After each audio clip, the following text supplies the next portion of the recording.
Comienza la serie del manual para desactivar los miedos, los sustos que tiene Colombia frente a la reforma agraria. Una reforma necesaria que se debió haber hecho hace mucho tiempo en Colombia, pero que por ese miedo enconado a tocar siquiera los temas agrarios, pues varios presidentes que han intentado han fracasado y han terminado colgados de la brocha.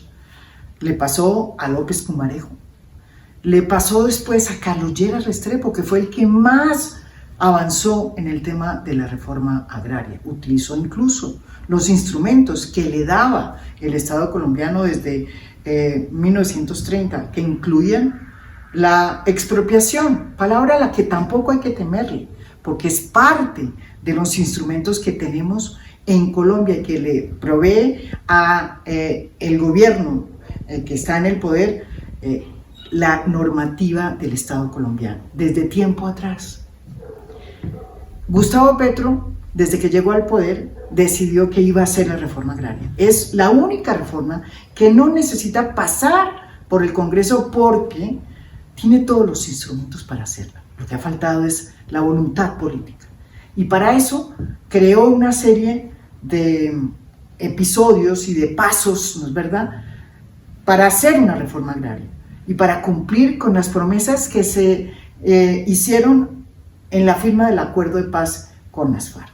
La entrega de 3 millones de hectáreas a un fondo para repartirla durante los próximos 7 años a las familias y a los colombianos que no tuvieran tierras. El gobierno de Iván Duque hizo todo lo posible por no cumplir con esa promesa. El gobierno de Gustavo Petro ha dicho que va a hacer todo lo posible por llegar a 1.500.000, cifra que si la logra, pues también, si bien es cierto, es importante, no va a conseguir las metas que se dispusieron en el acuerdo de paz. Pero no solamente pasa eso, sino que se va muy lento, a pesar de que hay una disposición, hay por primera vez un gobierno con voluntad de hacer esa reforma, hay paso lento a la hora de conseguir las tierras. Desde que se llegó al poder, el gobierno de Gustavo Petro, solo ha conseguido cerca de 100.000 hectáreas de las 1.500.000 que prometió que iba a recoger. Y eso que tiene un acuerdo con Fedegan y que además le está comprando las tierras a los grandes dueños de las tierras a precio comercial, no al precio catastral, que es lo que se debería hacer, ni tampoco ha querido recurrir a los instrumentos que como gobernante tiene para llevar a cabo una reforma agraria. Gustavo Petro, si hace la reforma agraria, va a pasar a la historia. Y es la única reforma que puede hacer sin necesidad, repito, de pasar por el Congreso. Hay que enfocarse en ese tema. Y esta serie lo que busca es, primero, explicar por qué es importante una reforma agraria en un país que ha tenido siempre el problema agrario como el centro del conflicto en Colombia. Lo segundo, explicar cómo todos los intentos que se han hecho han fallado, porque hay un temor de las élites que son las dueñas de las grandes tierras y que se han aprovechado para acumular cada vez más tierras, para que se utilicen esos instrumentos y se democratice el uso de la tierra. Y tercero, que no solamente basta con entregarle tierra a los campesinos, hay que entregarle una tierra a los campesinos que no tienen, pero también la posibilidad de que haya proyectos productivos, porque de esa manera es que se va a dinamizar esas zonas y así se va a reducir la pobreza, la desigualdad y los índices de violencia. Eso lo tiene muy claro Gustavo Petro.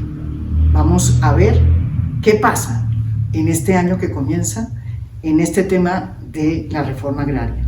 Hasta el sol de hoy, la entidad que más ha funcionado para entregar tierras no ha sido la que uno supuso que iba a ser la gallinita de huevos de oro, que era Fedegan, los grandes señores de las tierras, a través de la compra comercial. Ha sido la SAE, la entidad que se encarga de incautar y de tomar las tierras del narcotráfico y esas tierras que han sido del narcotráfico, saneadas, las está entregando la SAE también en ese botín en el que tiene que llenarse en un tiempo de 7 años 3 millones de hectáreas en el fondo de tierras que se pactó en el acuerdo de paz con las FARC. La SAE y no Fedegan ha sido el pionero en conseguir tierras para este país. Esa es la buena noticia. La mala es que vamos lentos. Ojalá las cosas mejoren y todo lo que está pasando en el Ministerio de Agricultura, que es todo muy bueno, porque hay plata, dinero y se están gestionando muchos frentes nuevos, pues se haga de manera acelerada, para que finalmente, después de 4 años, se pueda decir que se hizo una reforma agraria.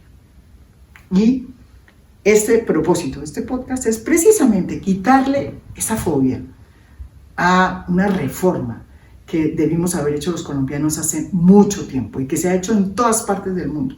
Colombia sigue siendo uno de los pocos países en el mundo que no ha tenido reforma agraria. Ese temor hay que desatarlo, hay que desactivarlo. Y esta es la invitación que hacemos en este podcast y en esta serie. Desactivemos el miedo frente a la reforma agraria. Aquí va este manual.